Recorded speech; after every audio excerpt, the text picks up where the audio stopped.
జ్ఞానవంతుడైన ప్రహ్లాదుండి భగవంతుడైన ఆ శ్రీహరిని అనుదినము ఆరాధిస్తూ ఉండేవాడు. అతడి ఆనందమంతా ఆ స్వామిని ధ్యానించడమే. అతని హరిభక్తి ఆనాటికి అతిశయించింది.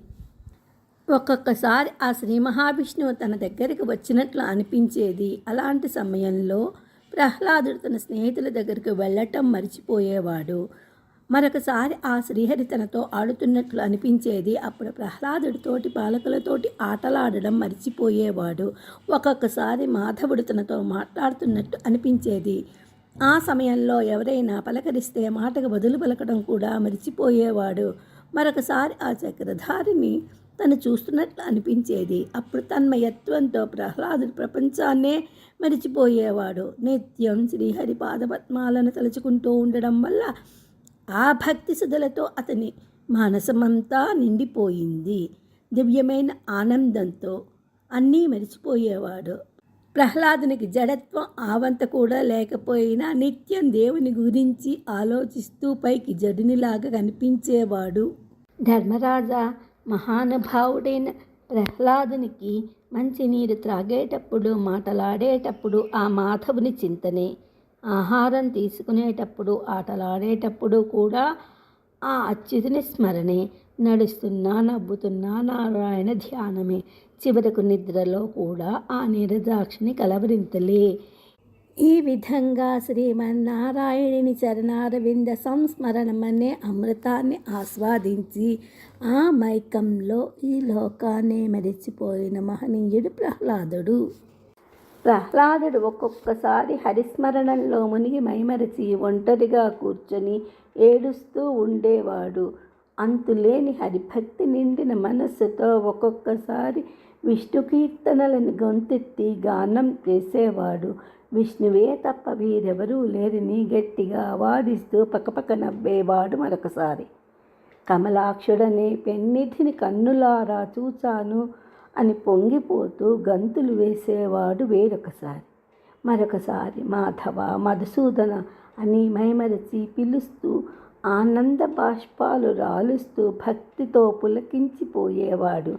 ఒక్కొక్కసారి కళ్ళు మూసుకొని ఒకచోట నిర్లిప్తంగా నిలుచుని ఉండేవాడు. ఆ ప్రహ్లాదుడు ఏ పని చేసినా, ఎలా ప్రవర్తించినా హృదయమంతా ఋషికేశుని ఆరాధనయందే.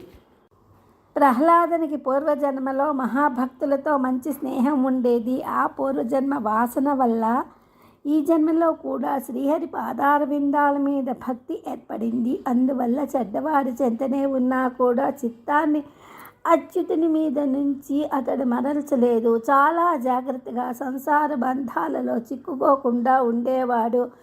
పెద్దలంటే గౌరవం ఉన్న గుణవంతుడు అతడు.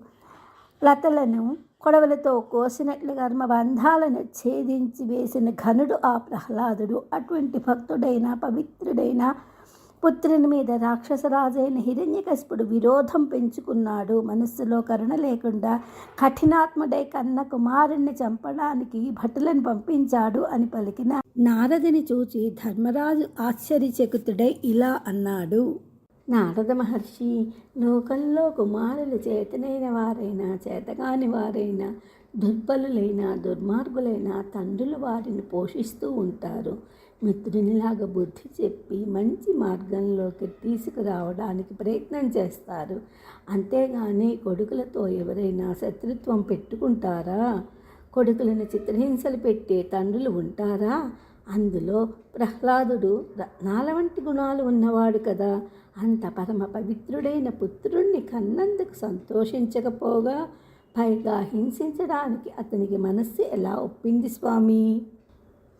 మునీశ్వర, ఆ ప్రహ్లాదుడు బాలుడు, బుద్ధిమంతుడు, చూడ చక్కనివాడు, దయాశీలుడు.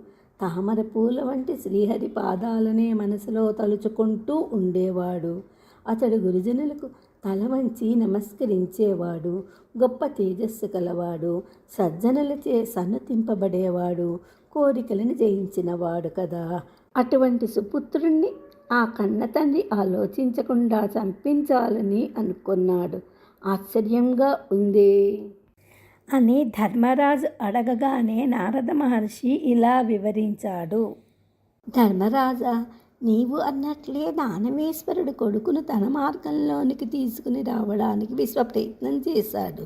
హిరణ్యకశిపుడు ఒకరోజు పుత్రుణ్ణి ప్రేమగా పిలిచి వాని స్వభావం పరిశీలనగా చూచి ఇలా అనుకున్నాడు: వీడు సంప్రాప్తించిన స్వర్గరాజ్య పదవిని కూడా లెక్క చేయడు. అసలు వీనికి రాజ్యకాంక్ష ఏమాత్రమో ఉన్నట్లు లేదు.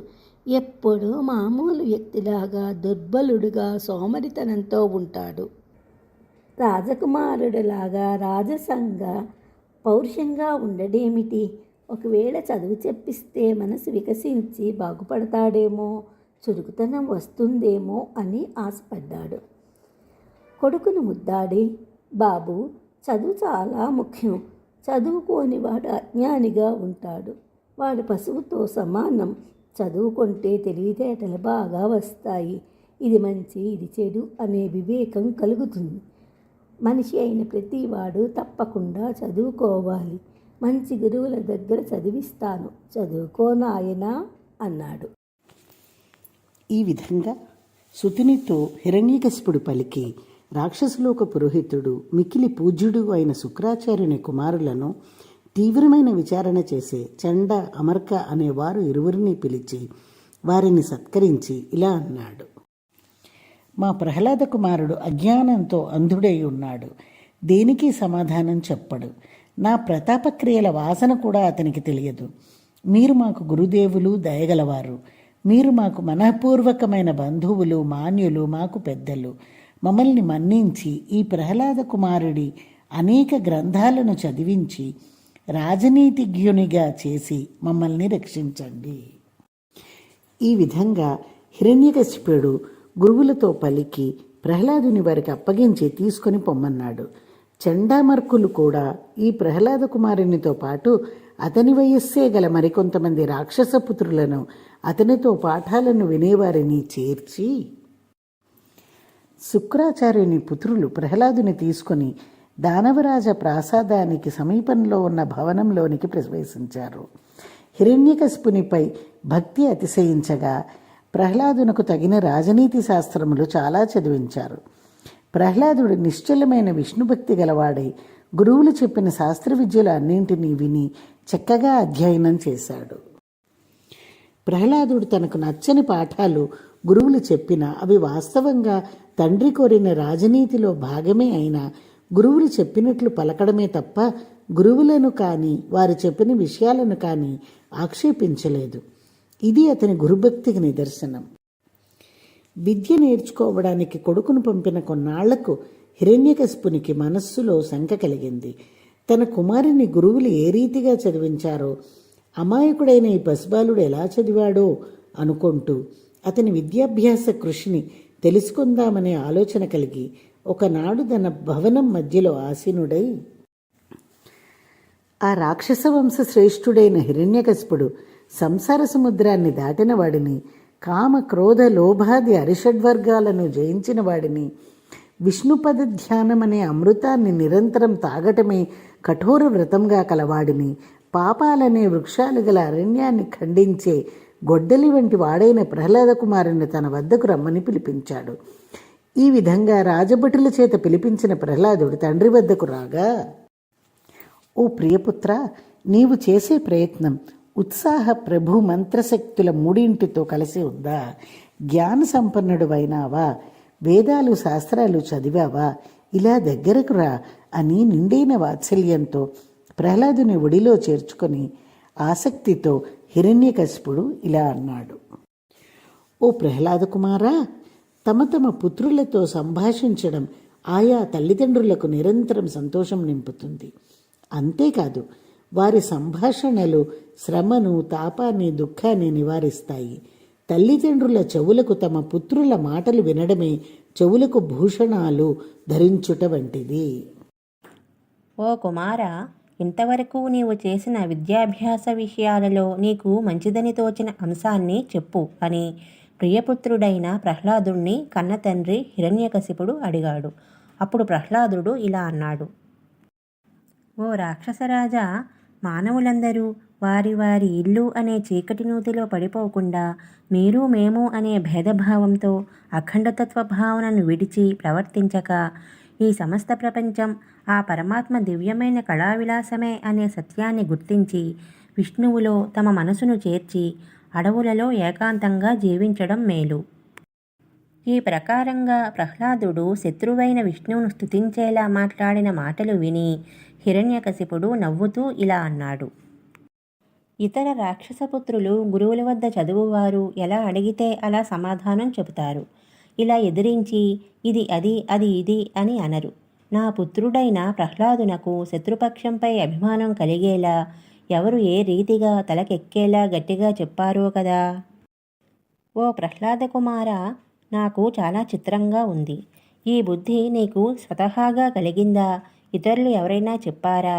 లేదా ఏకాంతంగా ఉన్నప్పుడు గురువులే బోధించారా? నిజానికి ఆ వైకుంఠవాసుడైన విష్ణుమూర్తి మన రాక్షసులందరికీ కీడు చేశాడు, బద్ధ విరోధి. అటువంటి విష్ణువును మరలా మరలా వర్ణించి చెప్తున్నావు. ఇది నీకు అనవసరం సుమా. ఓ కుమారా, దేవతలను తరిమి కొట్టడమో, దేవతానాయకులను అణగగొట్టడమో, సిద్ధులను వేధించడమో, మునులను బాధించడమో, యక్ష కిన్నర గంధర్వ విహంగ నాగ నాయకులను నాశనం చేయడమో చేయాలి తప్ప హరి గిరి అంటూ మోహంతో కండ్లు మూసుకుపోయి మాట్లాడడం నీకెందుకు? తండ్రి మాటలకు ప్రహ్లాదుడు పురోహితులను చూచి ఇలా అన్నాడు. మోహాన్ని విడిచిపెట్టి పరమాత్మతో తాత్పర్యభావం కలిగిన జ్ఞానం కల పురుషులకు ఎవరి దయ వలన ఇతరులు తాము అనే భేదభావం నశిస్తుందో అటువంటి పరమేశ్వరునికి నమస్కారం చేస్తాను. కొందరు అజ్ఞానులు మేము వేరు మీరు వేరు అనే మాయలో పడి ప్రజ్ఞ వల్ల మాత్రమే అందునటువంటి సర్వాత్మకుడైన పరమాత్మను తమ మూర్ఖపు తెలివితేటలతో గుర్తించి మాట్లాడలేరు. సర్వభూతాంతరాత్మ అయిన ఆ భగవానుణ్ణి గుర్తించడానికి వేదవేత్తలైన బ్రహ్మాదులు కూడా మూఢులవుతున్నారు. అటువంటి పరమాత్ముడైన విష్ణువును ఇతరులు దర్శించగలుగుతారా? ఎంతమాత్రం దర్శించలేరు. ఓ బ్రాహ్మణోత్తమ, ఇనుము అయస్కాంతం వద్ద ఎలా ఆకర్షింపబడి ఉంటుందో ఆ విధంగా దైవయోగం వలన నా చిత్తం కూడా ఆకర్షింపబడుతూ హృషికేశుడైన విష్ణుమూర్తి సన్నిధిలో లీనమవుతోంది. ఓ సుగుణ సంపన్న మహానుభావ, 1000 మాటలెందుకు? మందార మకరందంలోని తీపిని అనుభవించే తుమ్మెద ఉమ్మెత్త పూల జోలికి పోదు. స్వచ్ఛమైన గంగా తరంగాలపై తూగాడే రాజహంస వాగుల వంకల వైపు పోనే పోదు. లలితంగా ఉండే తీపి మామిడి చిగుళ్ళు తిని గొంతు సవరించే కోయిల కొండమల్లెల వద్దకు వెళ్ళదు. నిండు చందమామ వెన్నెలలో తిరుగాడే చకోర పక్షి మంచు వద్దకు చేరనే చేరదు. పద్మనాభుడైన విష్ణుమూర్తి పదపద్మధ్యానమనే అమృతపానం చేత విశేషంగా మదించిన మనస్సు ఐహిక విషయాల వైపు ఎలా చేరుతుంది చెప్పు? చేరనే చేరదు. ఈ మాటలు విని రాజసేవకుడైన బ్రాహ్మణుడు ప్రహ్లాదుని ధిక్కరించి ఇలా అన్నాడు. శత్రువులను గౌరవించి స్వజనులను దూషించే స్వభావం కల ఓ ప్రహ్లాద, నిండా 5 ఏళ్ల వయసు లేదు, చిన్న బాలుడవు, ఇంతైనా లేవు, తర్కవాక్యాలు మాట్లాడుతున్నావు. ఇంతవరకు మేము విద్యాభ్యాస కాలంలో శాస్త్రార్థం ఎలా చెప్పామో అలా చెప్పక రాక్షసరాజు ముందు మాకు తలవంపులు తెచ్చావు. రాక్షసేంద్రుడికి ఈ ప్రహ్లాదుడు కొడుకు కాదు, శత్రువు. రాక్షసకులం అనే శ్రీగంధపు తోటలో ఇతడు ముళ్ళ చెట్టులాగా జన్మించాడు. నిత్యం రాక్షసుల శత్రువైన విష్ణువుని స్తుతిస్తూ ఉంటాడు. దండిస్తే తప్ప వీడు చెప్పిన మాట వినడు. వీణ్ణి బంధించి గట్టిగా కొట్టండి. రాక్షసరాజా విను, ఈ బిడ్డను మేము చదివిస్తాం. నీ పాదాలపై ప్రమాణం చేస్తున్నాం, బాగా చదివిస్తాం. ఇంతకు మునుపు కంటే జాగ్రత్తగా అతనిని దండిస్తాం. దయచేసి మాపై ఆగ్రహించవద్దు అని పలికి ఆ రాజపుత్రుని అనేక విధాలుగా భయపెట్టి రాజు వద్ద నుండి బయటకు తమతో తీసుకువెళ్ళి ఏకాంతంలో, ఓ రాజా, రాక్షస మార్గం తప్పకుండా నిరంతరం అనేక పర్యాయాలు ప్రహ్లాదునకు ఆ భార్గవసుతుడు ధర్మార్థ కామములను గూర్చి బోధింపగా గురువులు శిష్యుడైన ప్రహ్లాదునకు సామధాన భేద దండోపాయములను పూర్తిగా తెలియచెప్పి నీతి కోవిదుడు అయ్యాడని నమ్మి నిర్ణయించుకొని ఆ విషయాన్ని ముందుగా ప్రహ్లాదుని తల్లికి తెలియచెప్పి తల్లి చేత అతనికి అలంకారం చేయించి ఆ ప్రహ్లాదుని చూచి, ఓ ప్రహ్లాద, మా మాట విను. మేము చెప్పిన విషయాలు తప్పవద్దు. విస్తారాలైన ధర్మార్థ కామాలను గూర్చిన పాఠాలను తప్పవద్దు. మన రాక్షసేంద్రుడి ముందు మేము చెప్పిన రాజనీతిని తప్ప మనకు శత్రువైన వాని నీతులను చెప్పవద్దు. చెడ్డవైన విష్ణు కథా చరిత్రలు వెల్లడించవద్దు. అడుగు తీసి అడుగు వేస్తే విష్ణు చింతన అనే అమృత మాధుర్యంలో మైమరిచిపోయేవాడిని, బ్రహ్మాదులు కూడా నేర్వలేని హరిభక్తి పురుషరూపం దాల్చిన వాడిని, ఎలా ఉంటుందో రూపు కట్టిన వాడిని, తల్లి కడుపులో ప్రాణం పోసుకున్నది మొదలు తన చిత్తం విష్ణువు మీదే నిలిపిన వాడిని, ఈ ప్రపంచం అంతా విష్ణుమయమే అని తనలో భావించేవాడిని, వినయం, దయ, సద్బుద్ధి, వివేకం, సల్లక్షణాలకు నిలయమైన వాడిని, పండితులచే ప్రశంసలు పొందగల తన శిష్యుడైన ప్రహ్లాదుణ్ణి గురువు సమీపించి హిరణ్యకశిపుని ముందుకు తోసి తండ్రికి నమస్కరించు అని అన్నాడు. రాక్షస వంశనాయక, నీ పిల్లవాడికి విద్య నేర్పాము. ఇతర పక్షాలు వదిలి నీతిశాస్త్రంలో పారంగతుడైనాడు. నీ కుమారుని విద్యాబలాన్ని నేడు నీవు చూడవచ్చును అన్నాడు. ఇలా అన్న శుక్రాచార్యుని కొడుకు యొక్క మాటలు విని రాక్షసుల రాజు తనకు నమస్కరించి నిల్చున్న కొడుకును చూశాడు, దీవించాడు. చేతులు చాచి వెంటనే దగ్గరకు తీసుకుని గాఢంగా కౌగలించుకున్నాడు. తన తొడల మీద కూర్చోపెట్టుకున్నాడు. జుట్టు సవరించి చుబుకము నిమిరుతూ చెక్కిలి ముద్దు పెట్టుకొని శిరసును ఆఘ్రాణించాడు. ప్రేమాతిరేకం చేత కురిసిన ఆనంద బాష్పాలతో కొడుకు వదనారవిందాన్ని తడిపివేశాడు. మెల్లగా మధురంగా ఇలా అన్నాడు. అక్కజంగా ఉంది. ఇంతకాలం గడిచిపోయింది. పరిశోధించి నేర్చుకోవలసిన అంశాలు ఏమేమి చెప్పారో గురువులు ఏ రీతిగా నిన్ను చదివించారో నీవు తెలుసుకున్న శాస్త్రంలోని విద్యాసారాన్ని తెలుసుకోవాలనుకుంటున్నాను. ఒక పద్యం చెప్పి అర్థంతో పాటు తాత్పర్యాన్ని వివరించు. నీతి పాఠాల మహిమలో నీ తోటి రాక్షసబాలురు నిన్ను మెచ్చుకోరు. వారు అన్నీ నేర్చుకున్నారు. సమర్థతతో వారు గ్రంథాల అర్థాలన్నీ చెప్పగలుగుతున్నారు కదా అన్న, నీవు ఎప్పుడు నీతి కోవిదులు అవుతావో అని చాలా కోరికతో ఉన్నాను నా కన్న తండ్రి. నీ గొప్పతనాన్ని చూపించు. అలా అడిగిన కన్నతండ్రికి ప్రహ్లాదుడు ఇలా బదులు ఇచ్చాడు. నన్ను గురువులు బాగా చదివించారు. ధర్మం, అర్థం మొదలైన శాస్త్రాలు చదువుకున్నాను. నే చదివినవి చాలా ఉన్నాయి తండ్రి. చదువుల్లోని మర్మమంతా చదివాను. దైత్యోత్తమ, మనోవాక్కాయముల చేత చెలిమి చేయడం, వినడం, దాస్యం చేయడం, వందనం చేయడం, అర్చించడం, సేవించడం, ఆత్మజ్ఞానం కలిగి ఉండడం, సంకీర్తన చేయడం, ధ్యానించడం అనే ఈ 9 భక్తి మార్గముల చేత సర్వాత్ముడైన ఆ హరిని నమ్మి సత్ప్రవర్తనతో ఉండడం శ్రేయస్కరమని అనుకుంటున్నాను. ఇది సత్యం. గురుడివారికి వెన్నెల, చెవిటివారికి శంఖధ్వనులు, మూగవారికి మంచి గ్రంథాలు చెప్పడం, నపుంసకులకు కామవాంఛ, కృతజ్ఞులకు బంధుత్వాలు, బూడిదలో హోమం చేయడం, పిసినారులకు ధనం ఉండడం, పందులకు మంచి సువాసనలు ఎంత వ్యర్థాలో హరిభక్తి లేని వారికి సంసారాలు అంతే వ్యర్థాలు. శ్రీహరిని పూజించే చేతులే నిజమైన చేతులు. శ్రీహరిని స్తుతించే నాలుకే సార్థకమైన నాలుక. శ్రీహరిని చూచే చూపులే అసలైన చూపులు. శేషశాయికి నమస్కరించే శిరసే శిరసు అనిపించుకుంటుంది. విష్ణువును గూర్చి వినే చెవులే చెవులు అవుతాయి గాని మిగిలినవి కేవలం రంధ్రాలే. మధుసూదనుని యందు లగ్నమైన మనసే అతి ఉత్తమమైనది. భగవంతునికి ప్రదక్షిణం చేసే పాదాలే పాదాలు.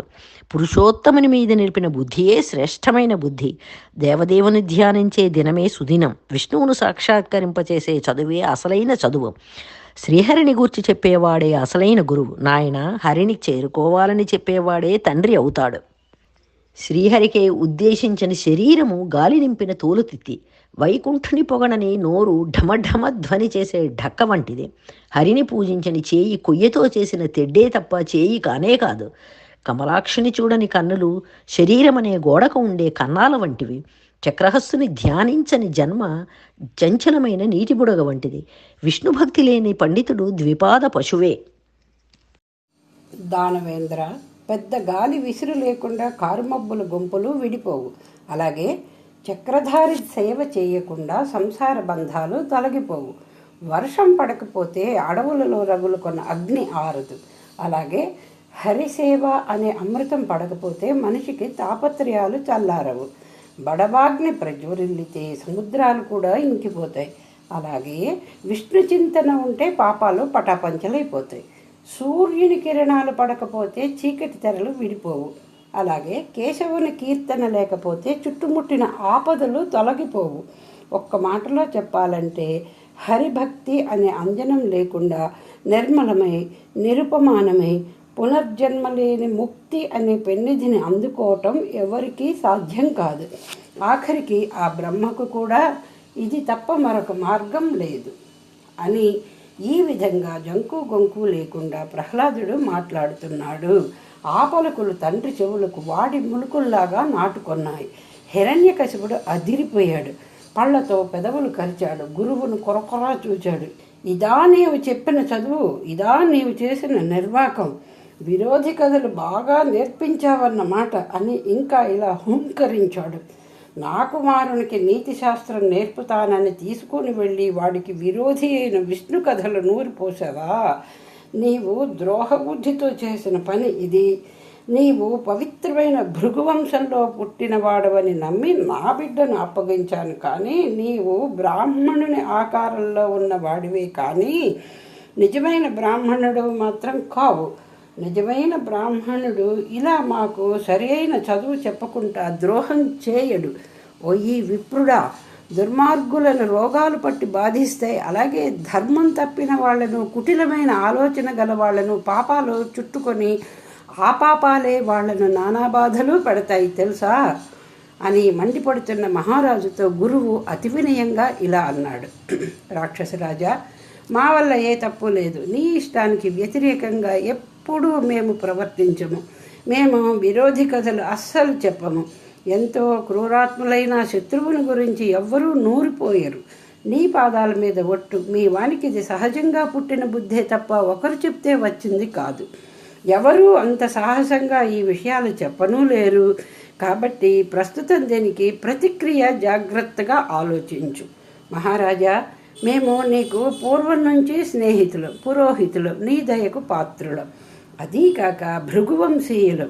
మేము నీకు మేలు కోరేవారమే కానీ నీ కుమారునికి ఇలా బోధించడానికి మేమేమన్నా శత్రువులమా చెప్పు అని గురువు అనేటప్పటికీ హిరణ్యకశిపుడు ఆయనపై ఆగ్రహం మానుకొని కొడుకును చూచి ఇలా అడిగాడు. ఈ విషయాలు నీకు ఉపాధ్యాయులు చెప్పలేదు. నా కుమారుడమైన నీకు ఇలాంటి పాడుబుద్ధులు ఎలా వచ్చాయి? నీకు ఎవరు నేర్పారు? నాకు వాళ్ళెవరో చెప్పు అని కోపంతో అడిగేసరికి తండ్రికి సమాధానం సవినయంగా ప్రహ్లాదుడు ఇలా చెప్పాడు. తండ్రి, కొందరు గాఢమైన కారు చీకటి నుండి ఈ మాయలో పడి కోరికలు చంపుకోకుండా సంసారం సాగిస్తుంటారు. చస్తూ పుడుతూ మరలా చస్తూ పుడుతూ ఇలా వారు ఈ సంసార చక్రంలో పడి తిరుగుతూనే ఉంటారు. అటువంటి మూర్ఖులకు శ్రీహరిపై భక్తి దానంతట అది పుట్టదు. ఒకవేళ ఇతరులు బోధించినా కలుగదు. ఏమైనా ఇచ్చి ఆశ చూపించినా వారికి దేవుని మీద భక్తి ఏర్పడదు. ఆఖరికి అడవులలోకి తీసుకువెళ్ళినా ఫలితం కలుగదు. దేవుని మీదకే అంత తొందరగా మనస్సు పోతుందా? దానవాధీశ్వర, గ్రుడ్డివాడు మరొక గ్రుడ్డివాని చేయి పట్టుకుని వాని సాయంతో ఏ వస్తువును చూడలేడు కదా. అదేవిధంగా విషయాసక్తులై కర్మబంధాలలో చిక్కిన వారు శ్రీహరిని చూడలేరు.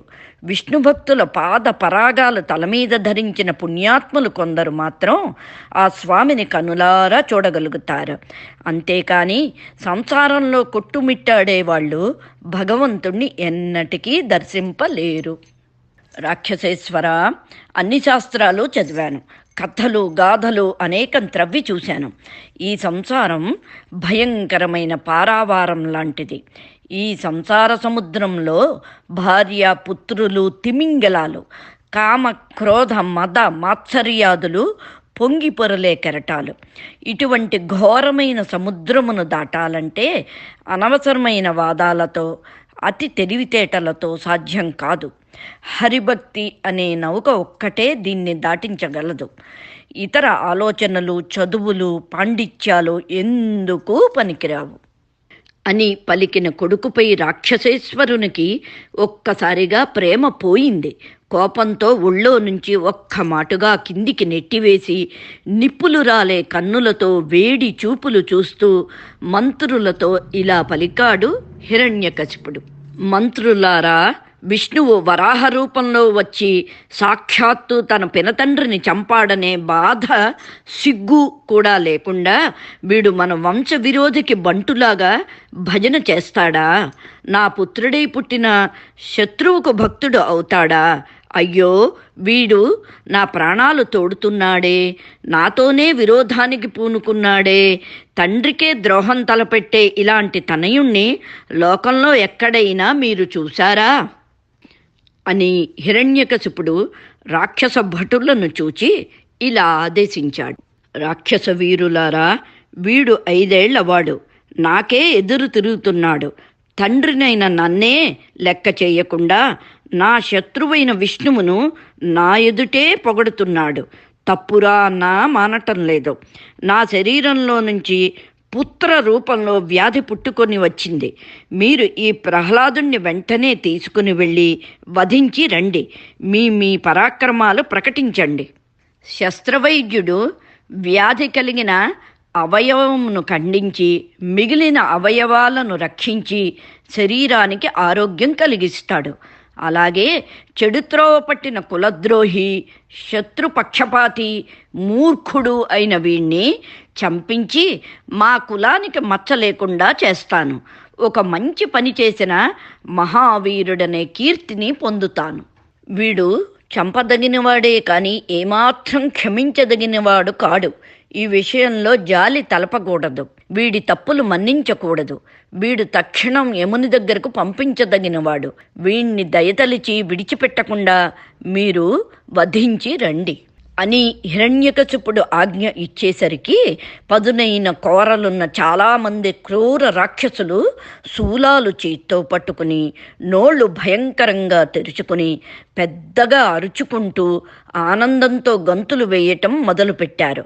వాళ్ళు విరబోసుకున్న ఎర్రని జుట్టు పొగలు రేగుతున్న కారు చిచ్చు మంటలులాగా వికృతంగా మెరుస్తున్నది.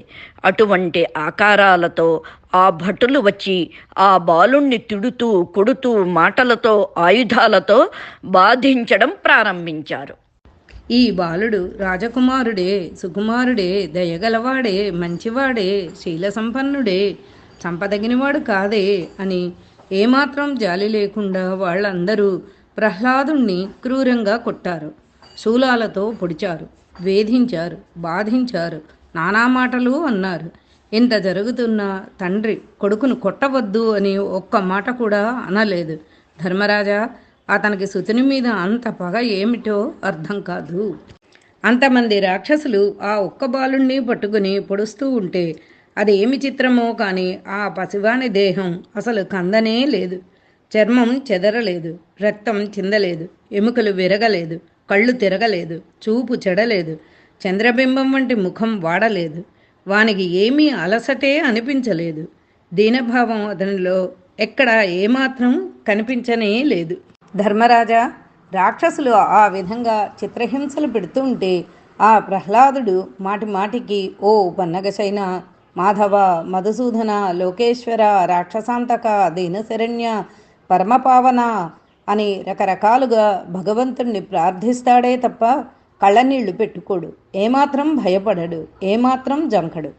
ఆ రాక్షసులు అన్ని బాధలు పెడుతున్న ప్రహ్లాదుడు ఎటు పారిపోడు. కొట్టవద్దని చేతులైనా అడ్డు పెట్టుకోడు. బంధువుల లోపల దూరి దాక్కోడు. ఇది ఘోరం, అన్యాయం అనే తండ్రిని పల్లెత్తు మాట అనడు. స్నేహితులను ఎవరిని సహాయానికి పిలువడు. తల్లి నివసించే బంగారు మేడలోకి పరుగెత్తడు. నన్ను కాపాడండి, కష్టంగా ఉంది అనడు. బాధపడడు, ఎవరినీ ద్వేషించడు. ఇటువంటి బాలుడు అసలు ఎక్కడైనా ఉంటాడా? ఇలా ప్రహ్లాదుడు ఎవరూ వర్ణింపలేని ఆ పరబ్రహ్మస్వరూపం తానే అయ్యాడు. మనస్సు మాధవునిపై నిలిపి తనను తానే మరచిపోయాడు. దివ్యమైన ఆనందంతో పరవశించిపోయాడు. పాపాత్మని పట్ల జరిపే సన్మానాలు ఎలా అయితే విఫలం అవుతాయో అదేవిధంగా ప్రహ్లాదుణ్ణి హిరణ్యకశిపుడు పెట్టే భయంకర బాధలన్నీ విఫలమైపోయాయి. ఇది చూచి హిరణ్యకశిపుడు ఇలా అనుకున్నాడు. ఇంత పగతో పట్టుదలతో రాక్షసులు బరిసెలు పెట్టి పుడుస్తూ ఉంటే బాలుడు కింద పడిపోవటం లేదు. బాధలు భరించలేక పారిపోవటం లేదు. సొమ్మసిల్లి ప్రాణాలు విడవటం లేదు. తండ్రినైన నా దగ్గరకు వచ్చి నేను ఇక హరిని ఆరాధించను, నన్ను క్షమించు అని కాళ్ళ మీద సాగిలపడి నమస్కరించటం లేదు. ఈ పసివాడు ఏమాత్రం బాధ పొందకుండా ఆనందంగా ఉండటానికి కారణం ఏమిటో అర్థం కావటం లేదు అని హిరణ్యకశిపుడు అనుమానించాడు. కొడుకును చంపటానికి ఇంకా కఠినమైన పద్ధతులు ఆలోచించాడు. ధర్మరాజా, ప్రహ్లాదుని మీద కోపం పట్టలేక హిరణ్యకశిపుడు మదించిన ఏనుగులను తెప్పించి బాలుణ్ణి కింద పడవేసి త్రొక్కించమని పంపాడు. మరొకసారి పెద్ద పెద్ద విషసర్పాలను తెప్పించి వాటి చేత వాణ్ణి కరిపించమన్నాడు. ఇంకొక తడవ భగభగలాడే అగ్నిగుండాలు మండించి ఆ పసివాణ్ణి దానిలోకి విసిరివేయించమన్నాడు. వేరొక మాట ప్రహ్లాదుణ్ణి బాగా చితకబాది నడి సముద్రంలో ముంచి చంపమన్నాడు. వానికి విషం పెట్టించమన్నాడు. కత్తితో వాణ్ణి నరకమన్నాడు. కొండ శిఖరాలపై నుంచి క్రిందకు నెట్టివేయమన్నాడు. ఒకచోట కదలకుండా కట్టి పడవేయమన్నాడు. ఇలా రకరకాలుగా బాధించసాగాడు. అంతులేని కోపంతో ఆ రాక్షసరాజు తన కొడుకును సంహరించటం కోసం మారణహోమం చేయించాడు. మరొకసారి వాణ్ణి మండుటిండలో నిలువున నిలబెట్టాడు. మరొకసారి జడివానలో తడి ముద్దగా ఉండిపోమన్నాడు. మరొకసారి బాలుని నవరంధ్రాలు మూయించి ఉక్కిరి బిక్కిరి చేయించాడు. మరొకసారి వానికి తన మాయ చూపించి భయం కలిగించాడు. మరొకసారి మంచులో ఒంటరిగా నిలబెట్టాడు. ఇంకొకసారి సుడిగాలికి ఎదురుగా ఉంచాడు. చివరకు ప్రహ్లాదుణ్ణి భూమిలో పాతిపెట్టించాడు. వానికి అన్నం నీళ్లు ఇవ్వకుండా మాడిపించాడు. వాణ్ణి కొరడాలతో కొట్టించాడు. వాని మీదకు రాళ్ళు రువ్వించాడు. వాణ్ణి గదలతో బాధించాడు. వాడి బాణాలు వాడి మీదకు వేయించాడు. కోపంతో ఒళ్ళు తెలియని క్రూర దానవుడు కొడుకుపై చేయరాని ఘోరాలన్నీ చేయించాడు. ఇంకా అనేక మారణోపాయాలతో ఏ పాపం ఎరుగుని ఆ పసివాణ్ణి చంపాలని చూశాడు. ఎలాగైనా రూపు మాపాలని అనుకున్నాడు. కానీ సాధ్యం కాలేదు. అందుకని ఆ రాక్షసరాజు చాలా దిగులు పడ్డాడు. చివరకు ఏకాంతంగా ఇలా ఆలోచించసాగాడు. సముద్రాలలో ముంచాను, గదలతో మోదాను, కొండలపై నుండి క్రిందికి పడద్రోయించాను, ఆయుధాలతో పొడిపించాను, ఏనుగుల కాళ్ళ కింద తొక్కించాను, చీత్కారంతో అసహ్యించుకున్నాను, తిట్టాను, భయంకరంగా అడవుల్లో నలుదిక్కులా కమ్ముకునే నిప్పుల్లో త్రోయించాను, ఇంకా ఎన్నో హింసల పాలు చేశాను. అయినా వీడు చావడు. ఇదేమిటి విచిత్రంగా ఉంది. ఎన్ని విధాల చంపబోయినా చావకపోగా మీదుమిక్కిలి దేదీప్యమానంగా వెలుగొందుతున్నాడు. చావకుండా బ్రతికే మందులేమైనా తెలుసా అంటే అదీ లేదు. వీడికి రక్షకులెవరూ ఇక్కడ లేరు. పెట్టే బాధలతో బెదరడమూ లేదు. ఒక క్షణమైనా బేలగా అసహాయుడిగా కనిపించడు. వీడిని నేను ఏ విధంగా చంపాలి? అలసిపోయాను. వీడి శక్తి ఏదో దివ్యంగా అంతుపట్టనిదిగా ఉంది. పూర్వకాలంలో అజీగర్తుడనే ముని తన కొడుకును సునస్సేపుడనే వాడిని తన జీవికకై యజ్ఞంలో చంపే బలిపశువుగా ఇచ్చేస్తాడు. వాడు నరకంలో యముని మెప్పించి బ్రతికి తిరిగి తండ్రిని చేరుతాడు. అయినా తనను తన తండ్రి పశువుగా అమ్మినట్లు భావించడు. వాడి వలనే వీడు తనను కీడు చేసిన వాడినిగా చూడడం లేదు. నేను క్రోధంతో తనను అణచడానికి చేసిన చేయగూడని క్రూరకర్మలన్నింటినీ మనస్సులో తనకు చేసిన ఉపకారాలుగానే భావిస్తాడు. కానీ ఇతరులతో కూడా చెడుగా చెప్పడు. తాను బాధపడటమూ ఉండదు.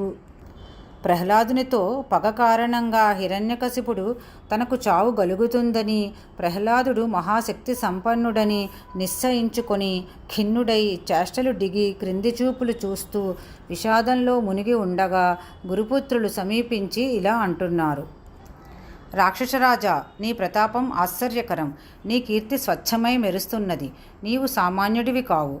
యుద్ధాలలో నీ కనుబొమ్మలు క్రోధంతో కదిలితే చాలు, దిక్పాలకులు బెదిరిపోతారు.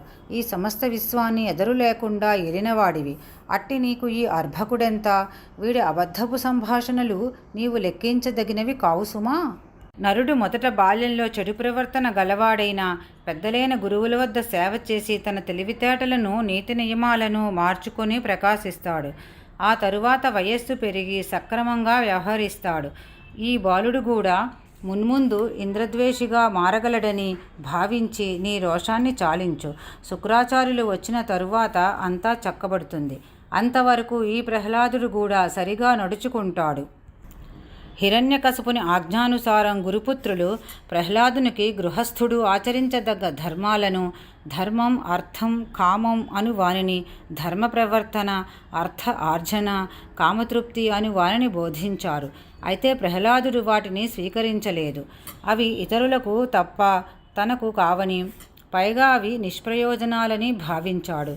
ప్రయోజనరహితాలను ప్రయోజన సహితాలుగా ఎంచటం భ్రాంతికరం కూడా అని నిర్ధారణకు వచ్చి వారు బోధించిన అంశాలను ఉచితమైనవిగా కూడా భావించక వారు గృహకార్యార్థం వెళ్ళిన సమయాలలో రాక్షసకుమారులు ప్రహ్లాదుని కూడా తాము ఆడేపాడే వ్యవహారాల్లో పాల్గొనమని కోరగా అతడు జ్ఞానసంపత్తి గలవాడు కాబట్టి తనకు గల సమర్థతతో వారి దగ్గరకు పోయి, మన గురువులు మనకు మంచి చదువును ఎప్పుడూ చెప్పడం లేదు, కానీ మోహాన్ని కలిగించే మాయ చదువులను మాత్రం ఎప్పుడూ చెవులు చిల్లులు పడేటట్లుగా చెబుతుంటారు. నేను మీకు మీ మనస్సులు ఆహ్లాదపడే విధంగా ఒక మంచి చదువును చెబుతాను, వినండి. ప్రహ్లాదుడు రాజకుమారుడైనందువల్ల చాలా దయతో తన తోడి సమవయస్కులు స్నేహితులైన రాక్షస బాలురతో ఆడుతూ పాడుతూ నవ్వుతూ రహస్యంగా ఇలా పలికాడు. స్నేహితులారా, రండి, మనకు సమవయస్కులైన బాలురు ఎందరో ఈ భూమి మీద రాలిపోవడం చనిపోవడం చూశారు కదా. మన ఆచార్యుడు దయమాలి నిష్ప్రయోజన విషయాలను ప్రయోజన సహితాలుగా మనలను విశ్వసింపచేయ చూస్తున్నాడు. కావున ఆయన క్రూరుడు. ఆయన బోధించే శాస్త్రం స్వీకారయోగ్యం కాదు, అది తిరస్కారయోగ్యం. నేను మీకు క్షేమకరమైన మార్గాన్ని చూపుతాను, దాన్ని వింటే మీకు నిరంతరం క్షేమం కలుగుతుంది. మిత్రులారా, వినండి. అన్ని జన్మలలో మానవ జన్మ ఉత్తమం. ఎందుకంటే దానిలో ధర్మం అర్థం అనే పురుషార్థాలకై పాటుపడే వీలు ఉంటుంది. మానవ జన్మలో కూడా పురుష జన్మ దొరకడం అరుదు, అది కూడా 100 ఏళ్లకు పరిమితం. దానిలో సగం చీకటితోడి రాత్రులతో గడిచిపోతుంది. మిగిలిన 50 ఏళ్లలో 20 ఏళ్ళు బాల్యం కౌమారం అనే దశల్లో వెళ్ళిపోతుంది.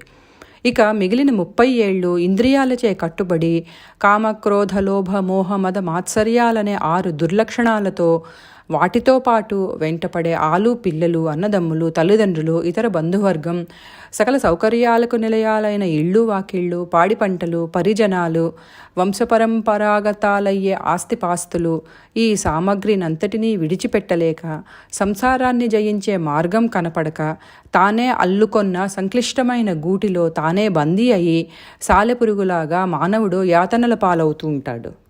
తన శరీర సుఖాలే పరమావధిగా భావిస్తూ సర్వపర భేద భావంతో ఆ సంసారపు చీకటిలోనే పడి కొట్టుకుంటూ ఉంటాడు. కాబట్టి కౌమార యవన దశలకు ముందుగానే బుద్ధిమంతుడై భగవద్భక్తి కలిగి ప్రవర్తించాలి. కోరకుండానే స్వయంగా దుఃఖాలు వచ్చి పడినట్లే జీవితంలో సుఖాలు వాటంతట అవే మన దగ్గరికి చేరతాయి. వాటికని ప్రత్యేకంగా వ్యర్థ ప్రయత్నాలు చేస్తూ మన ఆయువును వ్యయం చేసుకోవలసిన పని లేదు. విష్ణుమూర్తి సర్వప్రాణి లోకానికి అధినాథుడు కాగా ముక్తి కోరేవాడు శరీరయాత్ర సాగినంతకాలం నారాయణుని పాదపద్మాలు సేవించడమే కర్తవ్యంగా జీవించాలి. మీరు చూస్తున్నారు కదా, మన తోటివారు ఒక ఇంటివారై ఆలుబిడ్డలతో విసిగి జీవితంలో ఏమీ సాధించలేక వెర్రివారుగా మిగిలిపోయారు. వారు మోక్షాసక్తులై కూడా సంసారాన్ని వదలలేక దానిలోనే పడి కొట్టుమిట్టాడుతున్నారు. ఆ విధంగా లోకంలో ఉనికిలో ఉన్న అన్ని జీవజలాల్లో మాటిమాటికి తాము పుడుతున్నారు. నరుడు ఈ జనన మరణ చక్రంలో పడి తనను తాను గ్రహించలేకపోతున్నాడు. కర్మవివశుడై చక్రభ్రమణం చేస్తూనే ఉన్నాడు. బయటపడే మార్గం 100 జన్మలెత్తినా అతడు అందుగోజాలడు. కాగా ఈ సంసార జీవనంలో శుభము కీర్తి ఏదీ లేదు.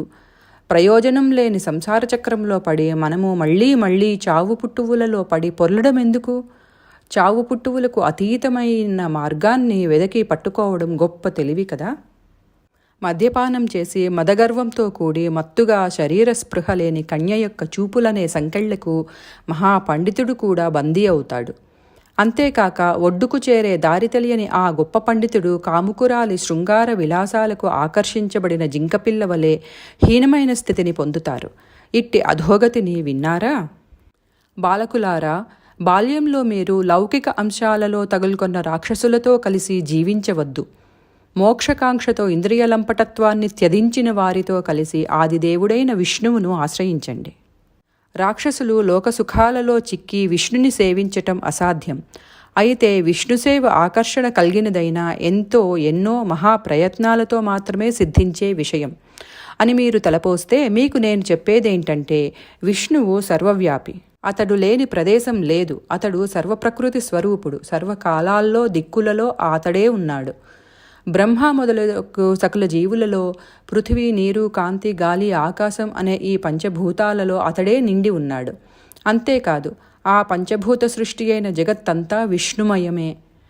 గుణసామ్యం గల ప్రకృతి, గుణవ్యతికరమైన బుద్ధితత్వం, సత్వరజస్తమో గుణాలు, ఈ అన్నింటా ఈశ్వరుడు పరమాత్మ, పరబ్రహ్మ అనే పేర్లతో కేవల ఆనందానుభవమే తన రూపురేఖలుగా కలిగి తన సృష్టి అయిన మాయతో తనలో తాను లీనమై ఉన్నాడు. సృష్టిలోని వ్యాప్యవ్యాపకాలు రెండూ కార్యం కర్త స్వయంగా తానే అయి ప్రకాశిస్తున్నాడు. కాగా ఈశ్వరుడు తానే స్వయంగా చూచేవాడు, చూడబడే వస్తు సముదాయంగా భాసిస్తూ తానే స్వయంగా అనుభవము, అనుభోక్త అయి సర్వం తానే ఇమిడి ఉన్నాడు.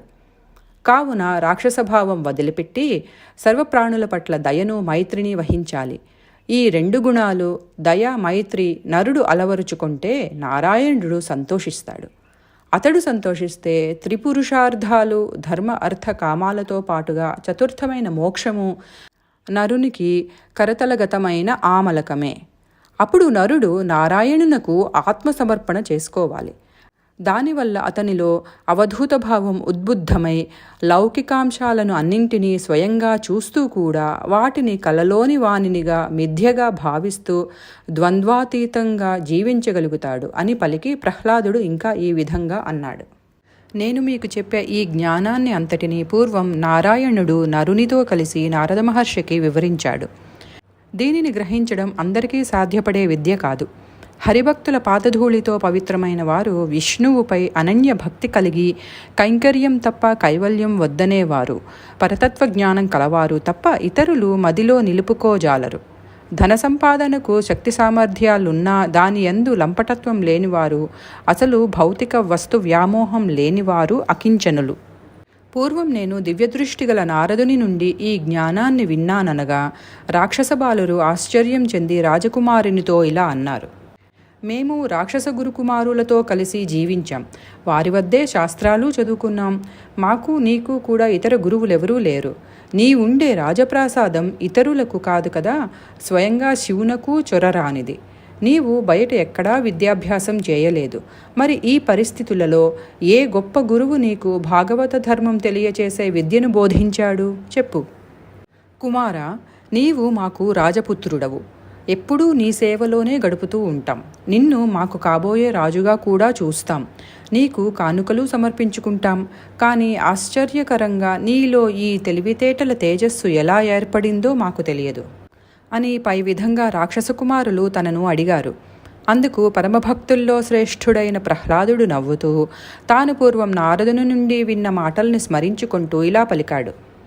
పూర్వం ఒకప్పుడు మా తండ్రి హిరణ్యకశిపుడు గొప్ప తపశ్చర్య కోసం మందరగిరి మీదికి ప్రశాంతంగా వెళ్ళి ఉండగా దేవతలు ఆయనను చూచి వీడు తన పూర్వపాపాలతో చీమల దండు చేత చెక్కిన పాము వలె ఆరగింపబడ్డాడనుకుని తొందరపాటుతో రాక్షసులపై యుద్ధానికి దిగి ఇంద్రుడు, దేవతలు యుద్ధభేరుల మహాధ్వనులతో పరాక్రమంతో దండెత్తిరాగా ఆ ఆర్భాటాన్ని గమనించిన రాక్షసులు బెదరిపోయి తమ శక్తి సామర్థ్యాలు ఉడిగి తమ కొడుకులను, స్నేహితులను, ఇళ్లను, ఇల్లాండ్రను, ధనకనక వస్తు వాహనాలను అన్నింటినీ విడిచిపుచ్చి కేవలం తమ ప్రాణాలు కాపాడుకోవడం కోసం పారిపోయారు. దేవతలు క్రోధంతో రాజనివాసాలు చేరుకుని అక్కడి సిరి సంపదలన్నింటినీ ఏపాటి కనికరం లేకుండా కొల్లగొట్టి ఎత్తుకుని వెళ్లారు. అప్పుడు వారి రాజు ఇంద్రుడు అంతఃపురంలో దూరి సిగ్గుతో ఏడుస్తున్న మా అమ్మను బెదిరించి ఏ సంకోచం లేకుండా చెరపట్టాడు. దేవేంద్రుని చెరలో చిక్కిన మా తల్లి పెంటి లకుముక్కి పిట్టలాగా పెద్దగా మొరపెడుతుండగా ఆ దారిలో అదృష్టవశాన వెళ్తున్న నారద మహర్షి ఆ దృశ్యాన్ని చూచి ఇలా అన్నాడు. స్వర్గమేలే సురశ్రేష్ఠ ఇంద్ర, నీవు దేవతలలో పుణ్యాల రాశివి, నీతిమంతుడవు కూడా. బెదరి ఏడ్చే ఈ గర్భవతిని చెరపట్టడమెందుకు? వదిలిపెట్టు. ఈమె పాపాత్మురాలు కాదు. నీకు రోషముంటే దానిని దేవతల శత్రువైన హిరణ్యకశిపునిపై చూపించు, అబలపై కాదు. నారదుని మాటలకు ఇంద్రుడు బదులిలా పలికాడు. నాశనమునకు కారణమైన రాక్షసరాజు తేజస్సు ఈ స్త్రీ గర్భంలో పెరుగుతూ ఉంది. కాబట్టి ఈమె ప్రసవించే వరకు బందీగా ఉంచి అనంతరం పుట్టిన బాలుణ్ణి నా వజ్రాయుధపు పదునుతో నరికి నిశ్చింతగా ఉంటాను. అప్పుడే ఈమెను విడిచిపెడతాను. ఇది నిశ్చయం. అతని మాటకు బదులుగా ఇంద్రునితో నారదుడు ఇట్లంటున్నాడు. ఈ లీలావతి కడుపులో పెరిగేవాడు మహాధైర్యశాలి, మహాభక్తుడు. అతనికి శత్రువులు లేరు. అతనికి జన్మ జన్మల నుంచి హరిభక్తి సంప్రాప్తిస్తూ వచ్చింది. అటువంటి మహిమాన్వితుడు కాబట్టి నీవు ఎన్ని యుద్ధాలు చేసినా, ఎన్ని ఉపాయాలు పన్నినా, నీకు ఎంత బలం ఉన్నా ఆ బాలుణ్ణి మాత్రం చంపలేవు. నీ బాహుపరాక్రమం ఈ విషయంలో ఏమాత్రం పనిచేయదు. నారదముని చెప్పిన ఈ మాటలు విని ఇంద్రుడు ఆలోచించాడు. తాను కూడా విష్ణు భక్తుడు కాబట్టి ఆ భక్తి బంధుత్వం వల్ల మా అమ్మకు నమస్కరించి ప్రదక్షిణం చేసి విడిచిపెట్టి స్వర్గలోకానికి వెళ్ళిపోయాడు. నారద మహర్షి మా తల్లిని కూతురుగా భావించి ఓదార్చి తన ఆశ్రమానికి తీసుకుని వెళ్ళాడు. అమ్మా, నీవు పరమపతివ్రతవు. నీ కడుపులో మహాభక్తుడైన ఒక బాలుడు పెరుగుతున్నాడు. నీ భర్త తపస్సు చేసి వరాలు పొంది తప్పక తిరిగి వస్తాడు. అప్పటి వరకు నీవు ఇక్కడే ఉండు అని నారదుడు ధైర్యం చెప్పాడు. అందుకు మా అమ్మ సరే అని ఒప్పుకుంది. రమణీ శిరోమణి మహాపతివ్రత అయినటువంటి మా అమ్మ ఎవరి మీద ద్వేషం పెట్టుకోకుండా భర్తనే దేవునిగా భావిస్తూ భర్త రాక కోసం ఎదురు చూస్తూ ఉండిపోయింది. ఆశ్రమంలో మంచిగా ఉంటూ ఏమాత్రం జంకు లేకుండా తన కడుపులో ఉన్న కుమారుని క్షేమం కోరుకుంటూ నారద మహర్షికి సేవలు చేస్తూ ఉంది. ఇలా తనకు సేవ చేస్తున్నందుకు ఆశ్రిత జనరక్షణచనుడైన నారదుడు ఎంతో మెచ్చుకుని సాధ్వీమ తల్లి అయిన మా తల్లికి ఏమీ భయం లేదని ధైర్యం చెప్పాడు. అప్పుడు ఆమె గర్భంలో ఉన్న నన్ను మనస్సులో పెట్టుకొని స్వచ్ఛమైన జ్ఞానాన్ని, ధర్మాన్ని ఉపదేశించాడు. మా తల్లి అంతా విన్నది. కానీ చాలా కాలం క్రితం విని ఉండటం వల్లను, ఆడుది అవటం వల్ల ఈ విషయాల మీద మనసు సూటిగా నిలుపలేక వాటిని మరచిపోయింది. అయినా కూడా నారద మహర్షికి నా మీద ఉన్న దయ వల్ల, దైవయోగం కలిసి వచ్చినందువల్ల ఆయన చెప్పిన ధర్మాలు కానీ, జ్ఞాన విషయాలు కానీ నాటి నుంచి నేటి వరకు నేను ఏ ఒక్కనాడు కూడా ఒక్కటి కూడా మరచిపోలేదు. మిత్రులారా, వినండి, నా మాట నమ్మండి. నారదుడు చెప్పే ఈ వేదాంతాన్ని తెలుసుకోవటానికి స్త్రీలు, బాలురు కూడా అర్హులే. ఈ నారద భక్తి తత్వం తెలుసుకుంటే దేహాభిమానాలు, మమకారాలు తొలగిపోతాయి, ఉత్తమమైన భక్తి ఏర్పడుతుంది అని నారద మహర్షి బోధించిన విధమంతా ప్రహ్లాదుడు తోడి బాలకులకు ఇలా తెలియచేశాడు. కాలం ఈశ్వర స్వరూపం. కాలక్రమంలో వృక్షం పుట్టి ఫలిస్తుంది. ఆ ఫలానికి పుట్టటం, వృద్ధి పొందటం, పండటం, ఎండటం, కృషించటం, నశించటం అనే క్రమం తప్పదు. అలాగే దేహానికి కూడా ఈ 6 విధాలైన భావ వికారాలు ఉన్నాయి. అంతేకాని ఆత్మకు మాత్రం ఈ మార్పులు ఎంత మాత్రం ఉండవు. ఆత్మ శాశ్వతమైనది, నాశనం లేనిది, అది స్వచ్ఛమైనది, ఈశ్వరాంశ కలది. ఆకాశం వంటి పంచభూతాలకు ఆత్మ ఆశ్రయం. అది అవికారం, అది స్వయం ప్రకాశం, సృష్టికి కారణం, అది వ్యాపించు స్వభావం కలది, అది సంగం లేనిది, అది పరిపూర్ణమైనది, ఆత్మ అద్వితీయమైనది. ఈ విధంగా ఆత్మ లక్షణాలు మొత్తం 12 పెద్దలు చెబుతారు. బంగారపు గనులలో బంగారపు రేణువులు రాయిరప్పలతో కలిసి ఉంటాయి. ఆ రాళ్లను అగ్నిలో పుటం పెట్టి కరగపెట్టి స్వర్ణకారులు వానిలో నుంచి నేర్పుగా బంగారం తీస్తారు. అదేవిధంగా ఆత్మతత్వం తెలిసిన వారు దేహం వంటి వాటిపై భ్రాంతిని కలిగించే అహంకారాలు, మమకారాలు విడిచిపెట్టి దేహాదుల కంటే ఆత్మను భిన్నంగా భావించి తెలివిగా బ్రహ్మ సాక్షాత్కారాన్ని పొందుతారు. మూల ప్రకృతి, మహత్తు, అహంకారము, శబ్దం, స్పర్శం, రూపం, రసం, గంధం, ఈ 8 ప్రకృతులు అని పేరు. సత్వము, రజస్సు, తమస్సు, ఈ 3 ప్రకృతి గుణాలు. వాక్కు, పాణి, పాదం, గుదం, మర్మావయం, ఈ 5 కర్మేంద్రియాలు. కన్ను, చెవి, చర్మం, నాసిక, నాలుక, ఈ 5 జ్ఞానేంద్రియాలు. మనస్సు 1. నేల, నీరు, నింగి, గాలి, అగ్ని, ఈ 5 పంచభూతాలు.